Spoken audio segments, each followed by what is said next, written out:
All right, so this is the key to topic 15, part C. And note that this worksheet contains two problems. So number one's on the front page and number two's on the back.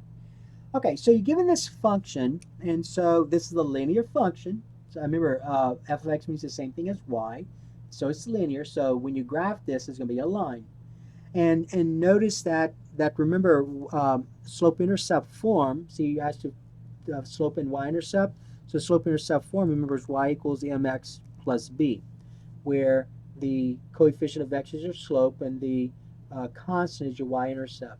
So notice that the slope of this line, the coefficient of x is 4, so the slope is 4, and your y-intercept, the constant is your y-intercept, so that's negative 5. So remember, the y-intercept means that's where the graph crosses the y-axis. Okay.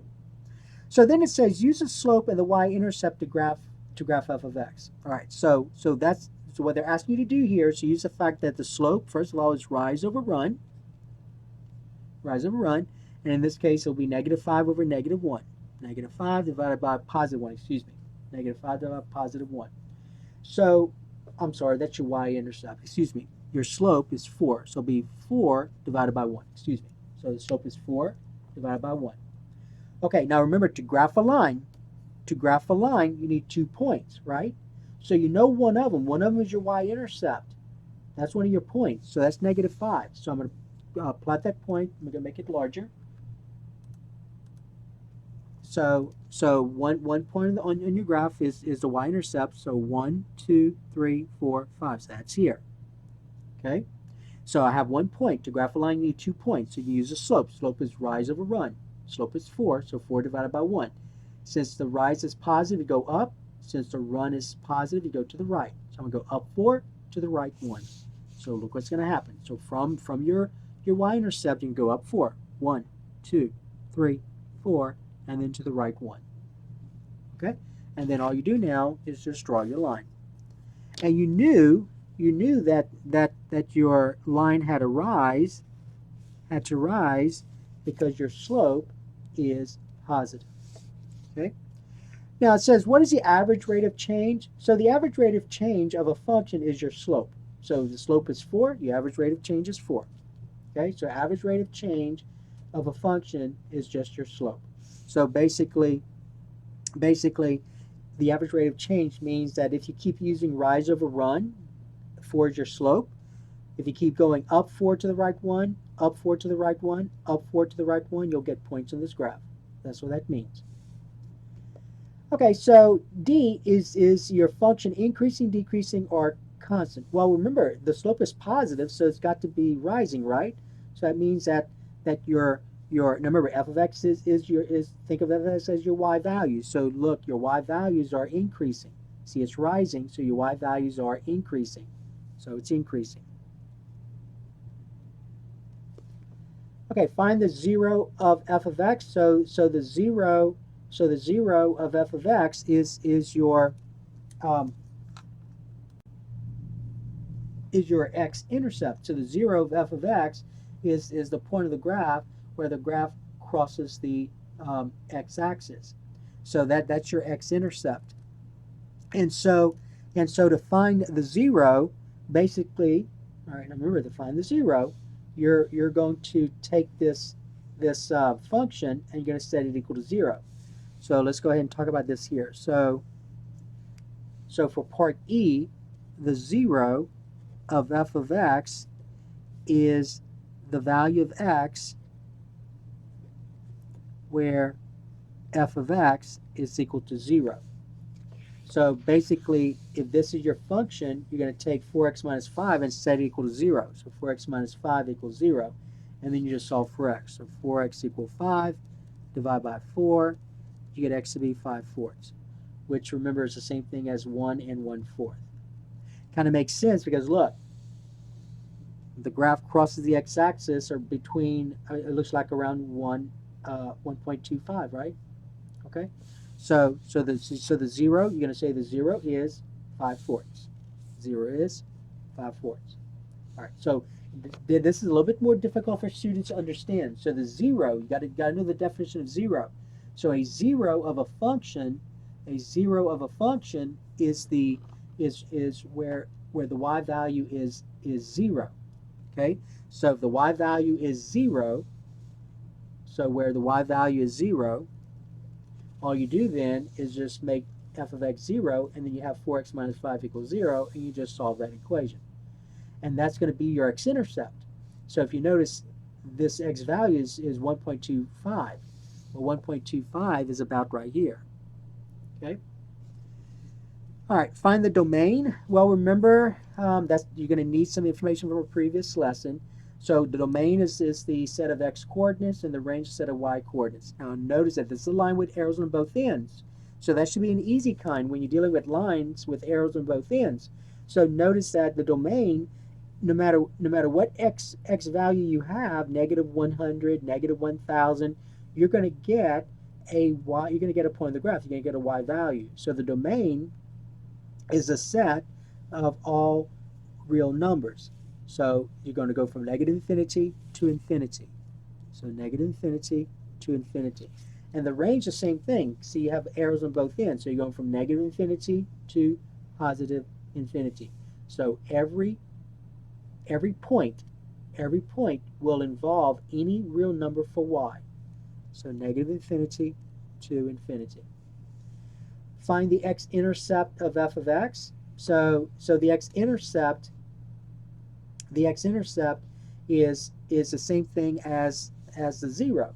So to find the x-intercept, you're going to let y equals 0. All right. So just remember the x-intercept is the same as 0 of f of x.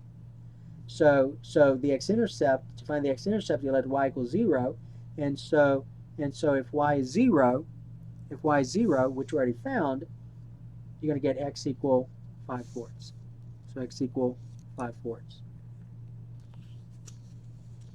Okay. All right. So that was that one. Okay. Let's look at the next one. So number 2, you have this function now.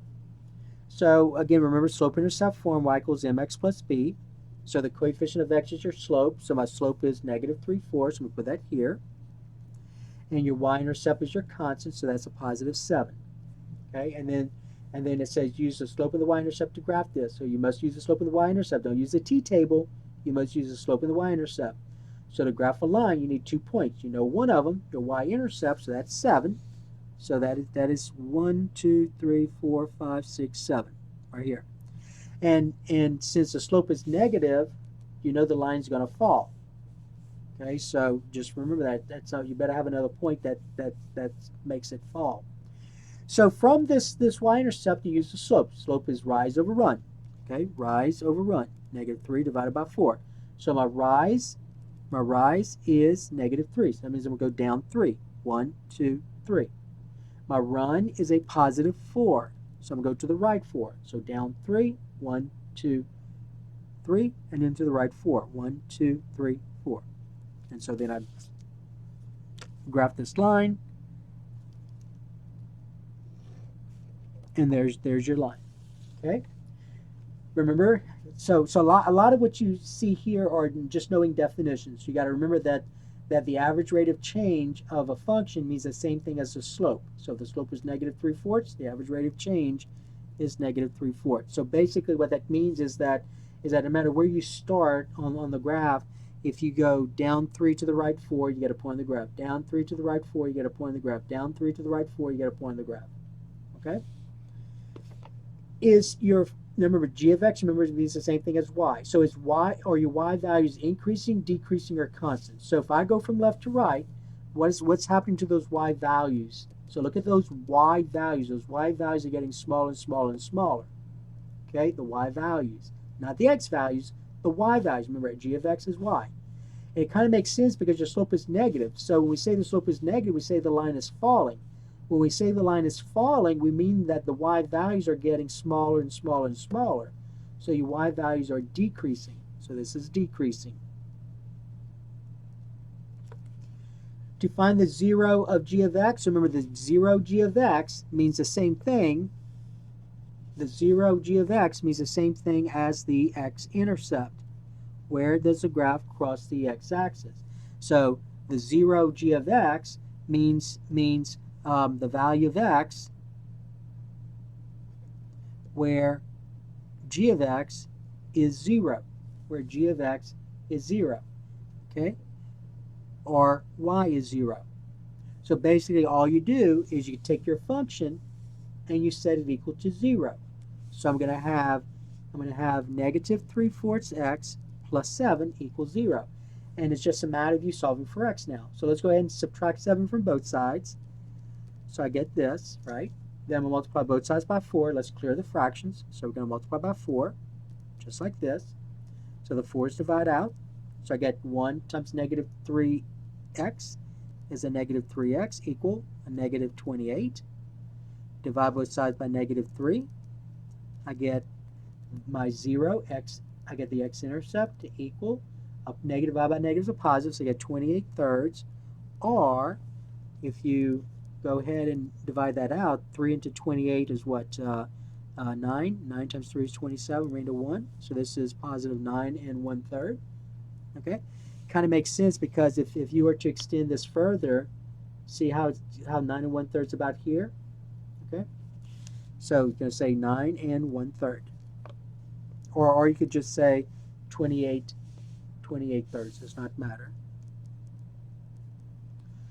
So this is a line. The domain and range are going to be negative infinity to infinity. Negative infinity to infinity. All real numbers.